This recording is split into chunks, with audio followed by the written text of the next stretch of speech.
All right, let's get into it. Today, we're digging into a book that, man, it really sparked a whole movement. Jack Harris, The Emperor Wears No Clothes. And at its heart, it asks one simple but totally explosive question. How did a plant with a 10,000-year history, a plant that literally helped build civilizations, suddenly become public enemy number one? See, Harris' book argues this was no accident. He claims it was a plot, a deliberate conspiracy. And that's the wild story we're going to unravel right now. So to really get what went down, we got to take a trip back in time, like way back.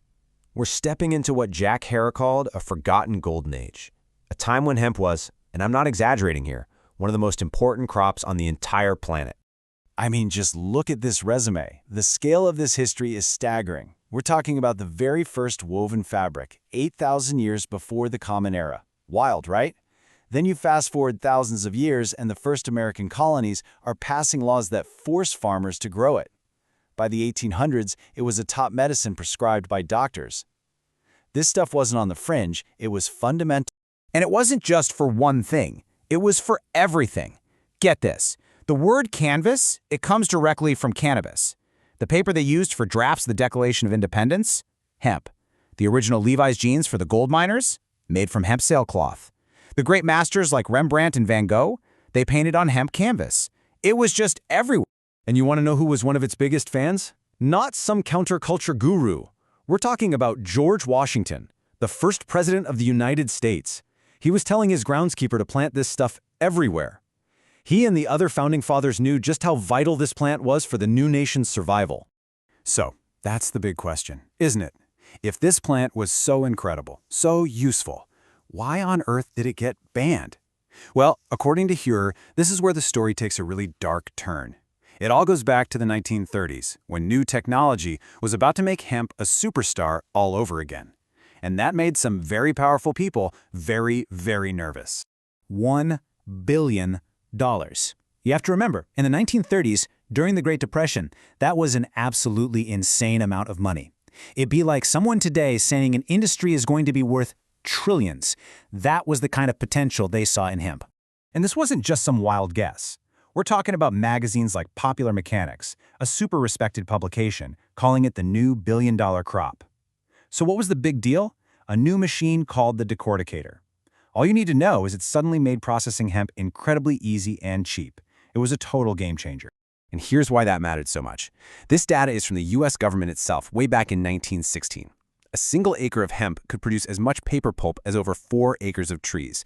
Now just imagine you're a timber baron, right? You see that number, you're not seeing progress. You are seeing a direct threat to your entire empire. And that, right there, brings us to the explosive heart of Harris' book. His theory about a deliberate, calculated conspiracy. He argues a handful of powerful men saw hemp not just as competition, but as something that had to be completely wiped out, all for the sake of their own profit. So who were the players in this drama? Hecker points his finger at a few key figures. You've got William Randolph Hearst, the newspaper king who owned massive forests to feed his paper mills.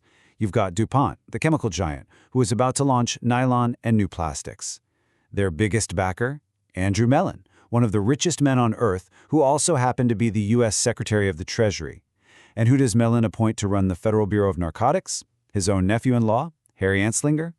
Funny how that works, huh? So how did they pull it off? According to the book, it was a brilliant and, frankly, sinister trick.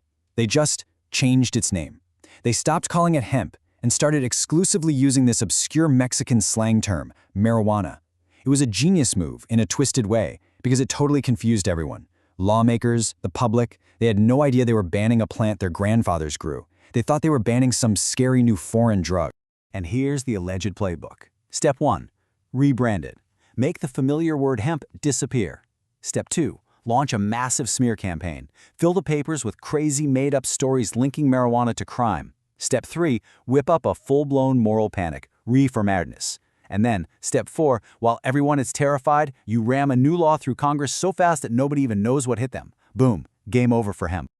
Just listen to what Harry Anslinger actually told Congress. This is a direct quote. He didn't argue that hemp was an economic threat. No, he sold this story that marijuana was a public menace that made people violent and insane. a claim that, by the way, completely contradicted multiple government studies at the time.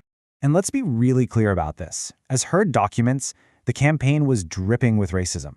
Hearst's newspapers just went to town, publishing these wild headlines tying the drug to Mexican immigrants and Black Americans, especially jazz musicians.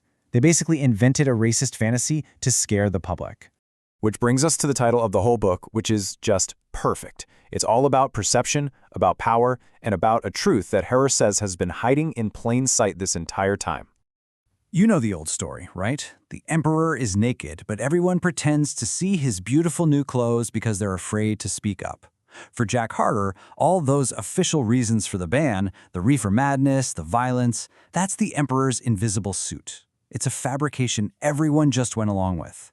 And the naked truth that no one was supposed to see, that it was all about crushing an economic competitor. And that's really the challenge the book leaves us with. Her thesis is that this isn't just about a plan.